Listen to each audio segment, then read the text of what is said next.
Bienvenue sur Localement Vôtre, le podcast qui t'aide à trouver des solutions locales pour ton business. Allez, on démarre. Aujourd'hui, pour être visible près de chez soi, Google, c'est incontournable. Avoir une fiche Google Business qui tourne bien, c'est vraiment la base. Sauf que beaucoup d'entreprises font des erreurs qui plombent un peu tout ça. On a pas mal observé ce qui se passe et on a identifié les erreurs les plus fréquentes, une sorte de top 8 des choses à ne pas faire. L'idée, c'est de décortiquer ça ensemble, comprendre pourquoi ça coince et comment faire mieux pour ressortir sur Google. Allez, on y va. Pourquoi est-ce que certaines fiches, elles galèrent à apparaître dans les recherches locales ? Souvent, la réponse, elle est dans des détails qu'on peut éviter. Tout à fait. En fait, l'algorithme de Google, il cherche surtout trois choses. Est-ce que l'info est fiable? Est-ce qu'elle est pertinente pour la recherche? Et est-ce que l'entreprise est active? Et justement, les erreurs qu'on va voir, elles attaquent directement ces points-là. Ce qui est assez frappant, c'est de voir comment de petits détails, parfois, peuvent avoir un impact énorme sur le classement. Commençons par le tout début, les bases. La première erreur, classique, l'incohérence des infos principales. Le nom, l'adresse, le téléphone, le fameux NAP, quoi.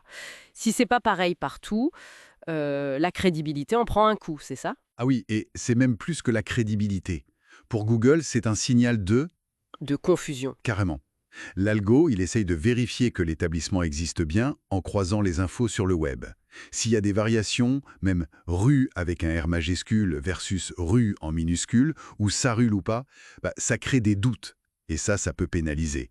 Donc la cohérence, elle doit être absolue. Pas juste pour Google, aussi pour que les clients trouvent la bonne info facilement. Logique, très clair. Dans le même genre, les fondamentaux. Le choix des catégories d'activité, j'imagine que si on choisit mal ou si on reste trop général, Exactement. on perd en pertinence pour les gens qui cherchent quelque chose de précis. C'est tout à fait ça. Prenons un exemple simple ici, un resto italien qui se met juste en restaurant. Il va rater toutes les recherches type restaurant italien près de chez moi. Il faut vraiment être précis, utiliser la catégorie principale la plus juste possible et ne pas hésiter à ajouter des catégories secondaires pour bien dire à Google et aux clients ce qu'on fait. D'accord. Passons à un autre sujet super important, l'image, la confiance. Là, on pense direct aux avis clients.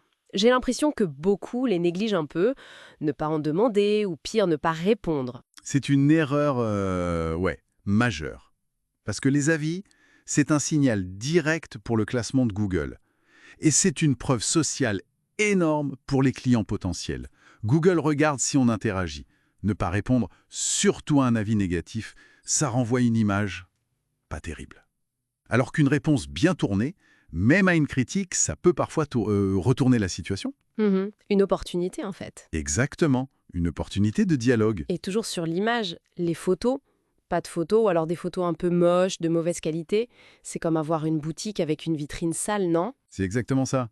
La fiche Google, c'est souvent la première vitrine digitale. Des photos pro qui donnent envie, qui montrent l'ambiance, les produits, l'équipe. Ça augmente la confiance, c'est sûr, mais ça fait aussi que les gens passent plus de temps sur la fiche. Et ça, Google le voit comme un bon signe. Pas de photos ou des photos pas terribles, c'est dommage quoi. On rate une chance de séduire. On continue notre top 8 avec les signes d'activité. Par exemple, ne pas utiliser les Google Posts, ces petites actus qu'on peut publier sur sa fiche. C'est vraiment une occasion manquée. Ah oui, complètement. Les posts, ça montre que la fiche est vivante, qu'elle est mise à jour régulièrement. C'est parfait pour annoncer une promo, un événement, un nouveau produit. C'est du contenu frais, Google aime ça. Et ça informe directement les gens qui regardent la fiche. C'est tout bénef. Et dans le même esprit d'interaction, il y a la section questions-réponses, là où les gens peuvent poser des questions directes. Si on ignore ça, On laisse des clients potentiels sans réponse. C'est dommage.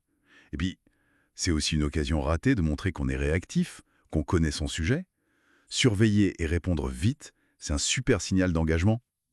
ok, on arrive vers la fin de notre top 8, les erreurs un peu plus techniques peut-être.